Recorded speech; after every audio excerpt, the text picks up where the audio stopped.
అవకాశం వచ్చింది. వాళ్ళ సోదరు శ్రీరామ్ రెడ్డి గారు మళ్ళీ మా కుటుంబంలో ఒక భాగస్వాములు కావడానికి, మళ్ళీ వీళ్ళందరి మధ్యలో మళ్ళీ కేసీఆర్ గారి నాయకత్వమే, కేటీఆర్ గారి నాయకత్వమే తెలంగాణకు హైదరాబాద్ శ్రీరామ రక్షగా నమ్మి మళ్ళీ బీఆర్ఎస్ కుటుంబంలో చేరబోతున్నందుకు శ్రీరామ్ రెడ్డి గారికి ధన్యవాదాలు. అదే కాకుండా అట్లనే నరోత్తం రెడ్డి గారు కూడా ఈరోజు కాదు పరిచయం, రామకృష్ణారెడ్డి అన్న నాకు చిన్నప్పటి నుంచి నాకు కూడా పరిచయం.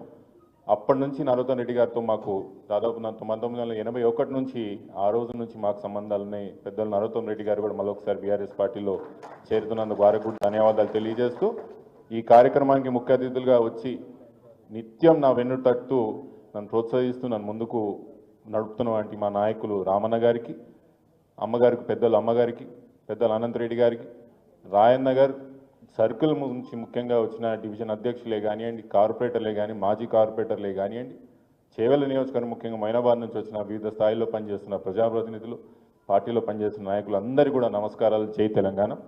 నేను క్లుప్తంగా చెప్పే ప్రయత్నం చేస్తా. నాకు రాజకీయాల్లో సుమారు 25 సంవత్సరాల అనుభవం ఉన్నది. ఇందిరారెడ్డి గారు చనిపోయి ఈ ఏప్రిల్ 22కు దాదాపు 25 సంవత్సరాలు అవుతుంది. నాకు అమ్మకు ప్రత్యక్ష రాజకీయాలను దగ్గరికి వెళ్ళి గమనించే ఒక అవకాశం 25 సంవత్సరాల నుంచి ఉన్నది. ఆ యొక్క అనుభవంతో చెప్తున్నా.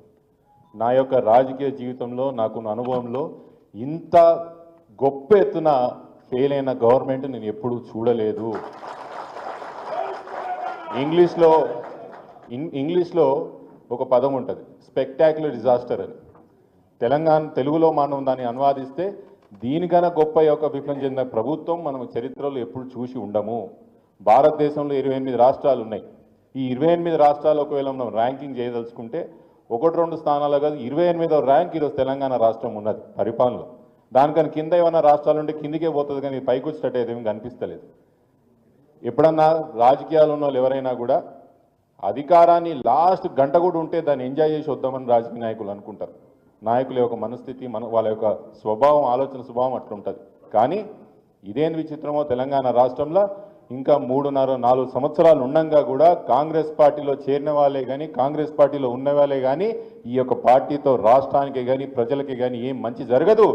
కేసీఆర్ గారు బీఆర్ఎస్ పార్టీతోనే తెలంగాణ రాష్ట్రానికి మంచి జరుగుతుందని 3.5-4 సంవత్సరాలు అధికారంలో ఉండంగా కూడా, పార్టీ అధికారం ఉండంగా కూడా పెద్దలు శ్రీరామ్ రెడ్డి గారే కానీ, నరోత్తం రెడ్డి గారే కానీ ఈ పార్టీతో ఏమీ కాదు, ఈ నాయకులతో ఏమీ కాదు, మేము మళ్ళీ కేసీఆర్ గారితో పనిచేయడానికి వస్తున్నారంటే ప్రజల్లో ఈ కాంగ్రెస్ పార్టీ పట్ల ఎంత వ్యతిరేకత ఉన్నదో ఒక్కసారి ఆలోచన చెయ్యండి. మన ఈ మధ్యలో నేను మా దోస్తుకు ఒకరికి అడుగుతున్నా, ఎట్లా కనిపిస్తున్నది కాంగ్రెస్ పార్టీ పరిపాలన చెప్పురాబాయ్ అంటే, ఆయన ఏమన్నాడంటే అప్పుడప్పుడు హైవే మీద పోతుంటే మందు బండి కింద పడుతుంది చూసినావా ఎప్పుడన్నా అన్నాడు. మందు తీసుకుపోయి బండి అడ్డం పడుతుంది చూసినావా ఎప్పుడన్నా, చూసినా ఏమవుతుందని అడిగింది. ఏమవుతుంది, ఎవరిని దొరికినంత సంకలు పెట్టుకుంటాడు, కాళ్ళలో పెట్టుకుంటాడు బాటిల్.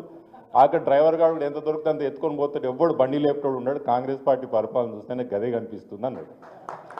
ఎవరికి దొరికితే అని తీసుకొని పోవడే, బండి లేపుదాం, మళ్ళీ నడుపుదాము, ట్రాఫిక్ క్లియర్ చేద్దాం అనేది ఏం లేదు ఈ పరిపాలన.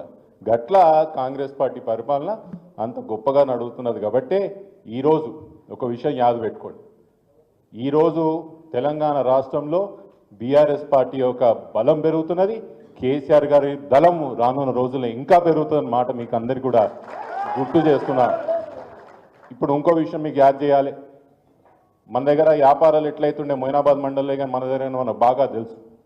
ఎప్పుడన్నా మీటింగ్లకు రండి అంటే మీరందరూ మీటింగ్లు చేసుకున్న తర్వాత అప్పుడు వస్తుంది రియల్ ఎస్టేట్ మీటింగ్లు. ఈరోజు మొయినాబాద్ పోయినా ఇంకెక్కడికి పోయినా అసలు అడిగేటోడు లేడు, చేసేటోడు లేడు.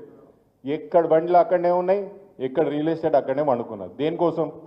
మన దగ్గర హైడ్రాని తీసుకొచ్చి, మిగతా అన్నీ తీసుకొచ్చి అడ్డగోలుగా పేదోళ్ళు ఇల్లులు కొట్టనికనే వనుకొస్తున్నది హైడ్రా. ఉదాహరణకు మైలాడిదోపల్లి మెయిన్ రోడ్ మీద మన దగ్గర ట్రాఫిక్ క్లియరెన్స్ కోసం బిల్డింగ్లు కొట్టిర్రా? రోడ్డు మీద ఎవరిదన్నది ఇల్లు? ఎమ్మెల్యే సాబ్ ఇల్లు కొట్టిర్రా? హైడ్రా అంటే కాంగ్రెస్ వాళ్ళ ఆస్తులు కనపడవు, పేదల ఆస్తులు కనిపిస్తాయి. మళ్ళీ ఎమ్మెల్యే సాబ్ 4 సార్లు గెలిచిండు, ఆపాలి కదా బయటకు వచ్చి, వీళ్ళందరూ నాకు ఓట్లు వేసిన వాళ్ళే, వీళ్ళందరూ బిల్డింగ్ కొట్టదని చెప్పారు కదా. ఎమ్మెల్యే సాబ్ ఇల్లుకు మాత్రం ఏం కాదు హైడ్రాకి ఎమ్మెల్యే సాబ్ ఇల్లు కనిపించదు. పేదోళ్ళు కట్టుకున్న ఇల్లులు, పేదోళ్ళు కట్టుకున్న వ్యాపారాలన్నీ కూడా కొట్టిపోయినరు. హైదరాబాద్ అసెట్ ప్రొటెక్షన్ అంట దాని పేరు. హైదరాబాద్ అసెట్ ప్రొటెక్షన్ కాదు, అది కాంగ్రెస్ పార్టీ వాళ్ళ అసెట్ ప్రొటెక్షన్ కోసం తీసుకొచ్చారు. అందుకే రామన్న గారికి నేను అప్పుడప్పుడు చెప్తుంటా, వీళ్ళు హైదరాబాద్ అసెట్ ప్రొటెక్షన్ అని హైడ్రా ఇట్లా తీసుకొచ్చిండ్రో, కాంగ్రెస్ వాళ్ళు కబ్జా పెట్టిన ప్రాపర్టీలన్నీ తిరిగి తీసుకొని మేము కోబ్రా తీసుకొస్తాం. కాంగ్రెస్ పార్టీ నుంచి కబ్జాలైనా కాంగ్రెస్ పార్టీ వాళ్ళు ఆక్రమించిన భూములన్నీ తిరిగి రికవర్ చేసుకోవడానికి మేము కోబ్రా తీసుకొస్తాం.